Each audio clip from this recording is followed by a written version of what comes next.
E segundo informações do portal UOL, em 2018, quando ainda era desconhecida da maior parte da população, Janja visitou Lula na prisão em Curitiba, se apresentando como advogada. De acordo com o portal, agora a primeira-dama usou um terno discreto e elegante para driblar a segurança e se encontrar com Lula. Ao ver a namorada, ainda de acordo com o site, Lula brincou, abre aspas, quer dizer que agora eu tenho uma nova advogada, fecha aspas. Quando estava preso, Lula buscava formas de viabilizar as visitas de Janja.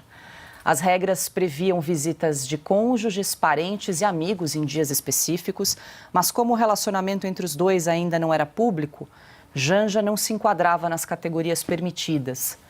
E como Lula recebia visitas diárias de advogados, a primeira-dama então resolveu enganar os agentes. As informações estão no podcast Janja, que o site resolveu fazer sobre a primeira-dama. O programa conta também que Lula e Janja passaram juntos a noite que antecedeu a prisão do petista, em abril de 2018. Eles dividiram um colchão no subsolo do Sindicato dos Metalúrgicos, em São Bernardo do Campo. Piotr, deixa eu começar com você. Eu sempre começo com a Ana quando o assunto é Janja, mas vamos mudar um pouquinho aqui. Não tenho voto contrário a isso. Ela está se recuperando. Eu não sei se ela... Posso votar na Ana ela está a par, também. que tem um podcast chamado Janja, e eu, por dever de ofício, ouvi todo o primeiro episódio, que, saibam, chama-se Nasce uma Estrela. É o primeiro episódio desse podcast do UOL sobre a Janja, que conta detalhes aí de como a Janja conheceu Lula. Eu achei que eles tinham se conhecido na prisão, mas parece que o affaire é anterior ainda. Ela se encontrou com ele no sindicato quando houve ali o pedido de prisão. Ele ficou refugiado por uns 3 dias antes de ser preso. Então, ela já estava com ele naquele momento. E chamou a atenção o fato de ela ter conseguido entrar depois de 114 dias na prisão, porque só podia entrar cônjuge, parentes ou advogados. É como ela não se encaixava em nenhuma das categorias... Sem contar uma série de entrevistadores, porque depois foi uma onda de entrevistas. Ela deu um jeito de se apresentar como advogada para visitar o Lula na cadeia. Agora, eu te pergunto, como é que ela conseguiu entrar? Sim. Que carteira da OAB que ela apresentou? Qual foi o agente da Polícia Federal que permitiu a entrada de Janja?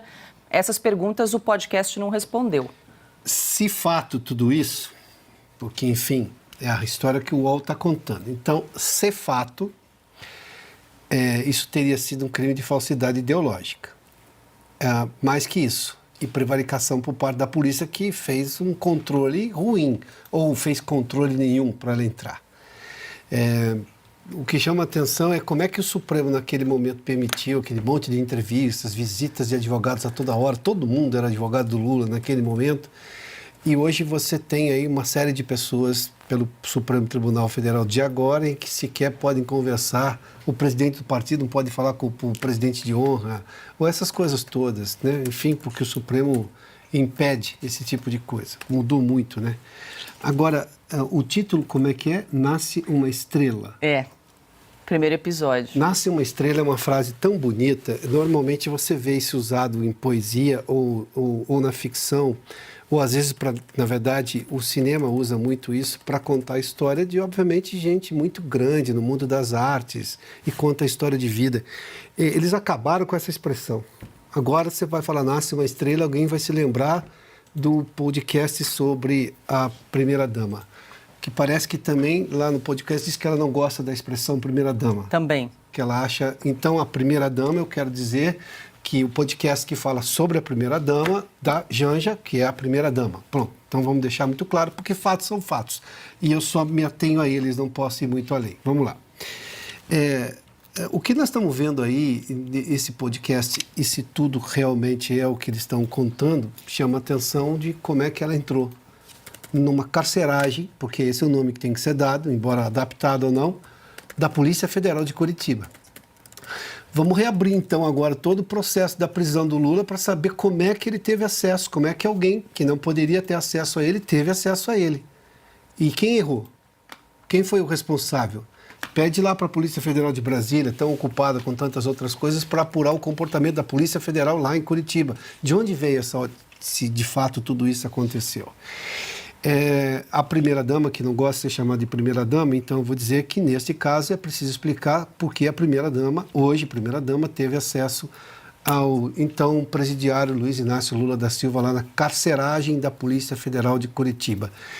E não nasce uma estrela, não. Não vamos acabar com essa expressão, porque ela é lúdica, ela é poética, não vou permitir esse tipo de coisa. Eu gosto muito de literatura para matar certas expressões, eu não vou me juntar a isso e vou defender a expressão nasce uma estrela para ser usada no lugar certo.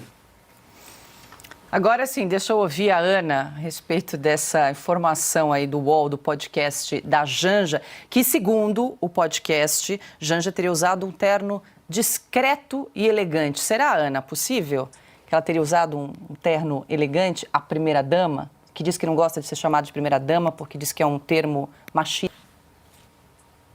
Bom, eu também não gosto de chamá-la de primeira-dama, porque ela não é, né? Nossa primeira-dama não representa o que o Brasil merece como primeira-dama. Então, Janja, concordamos em alguma coisa, que bom.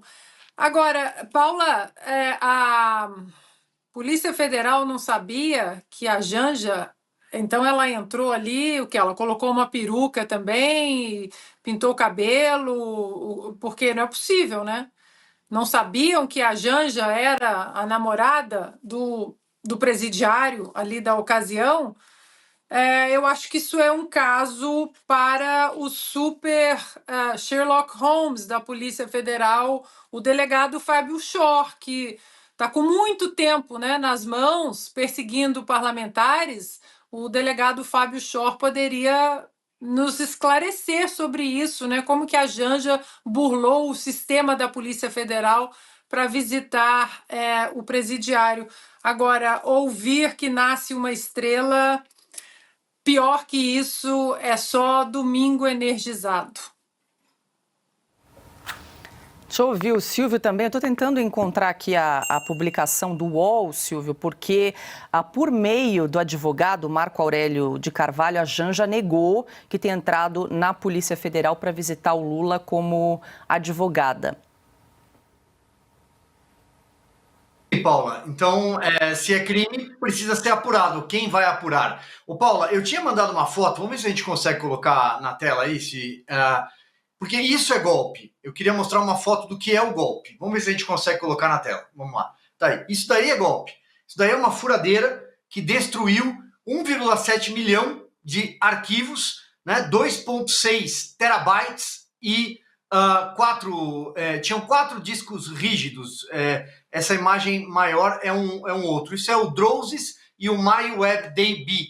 Isso é a Lava Jato. Isso aí foi destruído pelo Supremo Tribunal Federal. Isso aí é golpe.